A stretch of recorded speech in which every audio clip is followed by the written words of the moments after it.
Kenapa? Karena Allah yang memerintahkan, Allah mempersyaratkan jika kalian ingin masuk surga, maka ikuti para sahabat. Apa kata Allah Subhanahu wa taala? Was-sabiqunal awwaluna minal muhajirin wal ansar. Orang-orang pertama surga, orang yang pertama masuk Islam dari kalangan muhajirin ansar, Allah sudah pastikan radhiyallahu anhum wa radu'an. Allah ridho kepada mereka dan mereka ridho kepada Allah.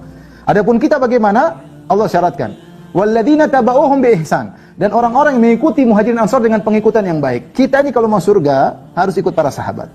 Harus mengikuti manhajus salaf, para sahabat. Siapa yang bilang? Karena Allah yang persyaratkan.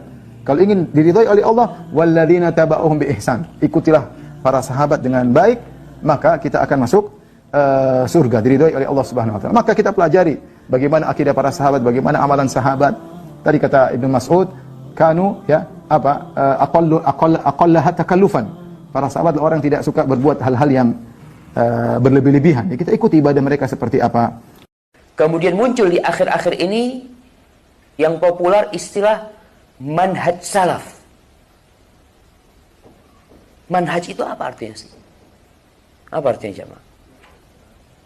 Sebuah metode beragama, cara beragama, baik dalam akidah, baik dalam akhlak, baik dalam muamalah, dalam bergaul sama orang-orang selain Islam, yang sesuai dengan salaf.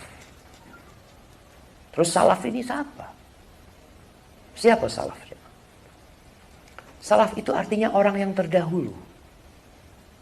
Secara bahasa orang yang terdahulu, yang terdahulu dalam sisi keutamaan mereka, dari sisi waktu, dari sisi umur, dikatakan mereka salaf.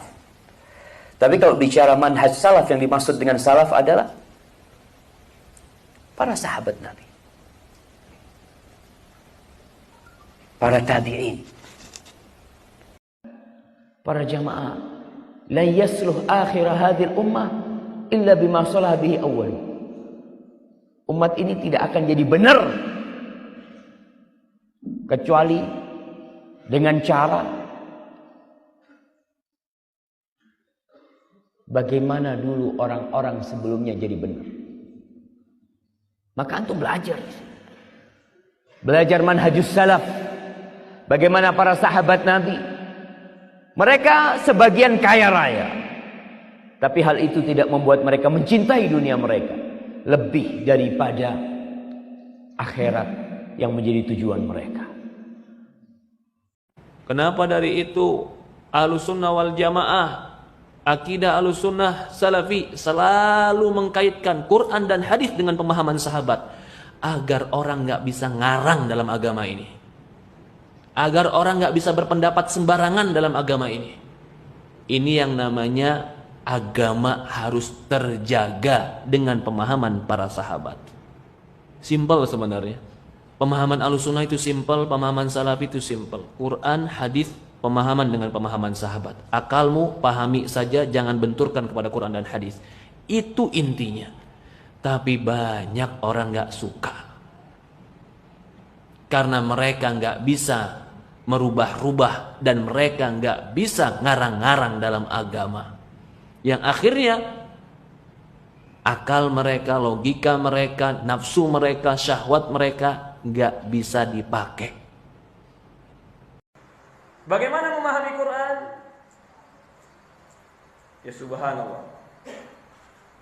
Pahami Quran dengan penafsiran sahabat.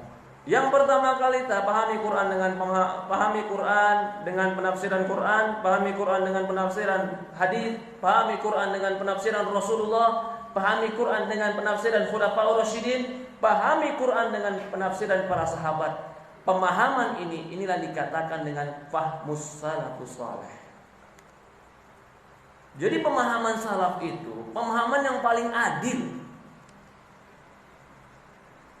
Kenapa yang paling adil? Karena pemahamannya mengajak kepada orang yang paling pertengahan di antara kita. Fa in tanaza'tum fi syai'in faruddu ila Allahi wa Rasul. Kalau kalian berselisih suatu masalah, maka kembalikan kepada Allah dan Rasulnya. Kita nggak ngajak orang kepada pemahaman kita, tidak. Kita nggak ngajak orang kepada pemahaman guru kita, tidak. Tapi kita mengajak manusia pahami Quran dengan pemahaman sahabat Rasulullah SAW. Adil tidak? Sebagian kelompok mengajak orang kepada pemahaman gurunya. Kamu harus berpemahaman seperti guru kami. Kalau engkau nggak baiat sama guru kami, kamu bukan golongan kami. Kalau engkau nggak baiat sama guru kami, kalau bukan golongan kami, maka kamu dalamnya halal. Kalau kamu sholat tempat kami, kamu najis. Ya subhanallah. Orang sudah mengucapkan la ilaha illallah dikatakan najis. Kenapa? Karena menjadikan pemahaman itu terbatas dan terbingkai hanya sesuai pemahaman guru dia. Jadi kalau antum bawakan Quran, bawakan hadis, kalau bukan mangkul dari guru dia, nggak boleh. Egois kan orang? Egois. Kamu ada Quran sama, hadis sama, tapi kenapa kok harus kamu yang memahami dan saya harus ikut kamu? Mau nggak kamu? Saya katakan pahami Quran dan hadis sesuai pemahaman saya. Apa jawaban dia? Nggak mau. Ya sudah, kalau gitu cari orang pertengahan di antara kita. Pahami Quran dan hadis dengan pemahaman para sahabat. Adil tidak? Maka itu Ahlus Sunnah dikatakan orang yang paling adil. Kenapa para sahabat? Karena dia lebih baik dari kita. Kenapa para sahabat? Karena dia lebih bertakwa dari kita. Kenapa para sahabat? Karena dia orang yang Allah rekomendasikan. Fa in amanu bimithli ma amantum bihi faqad ihtadaw.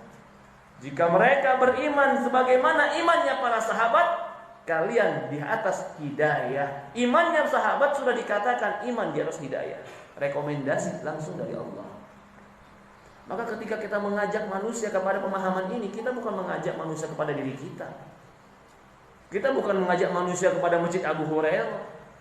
Kita bukan mengajak manusia kepada kelompok. Tidak. Mengajak manusia kepada pemahaman para sahabat.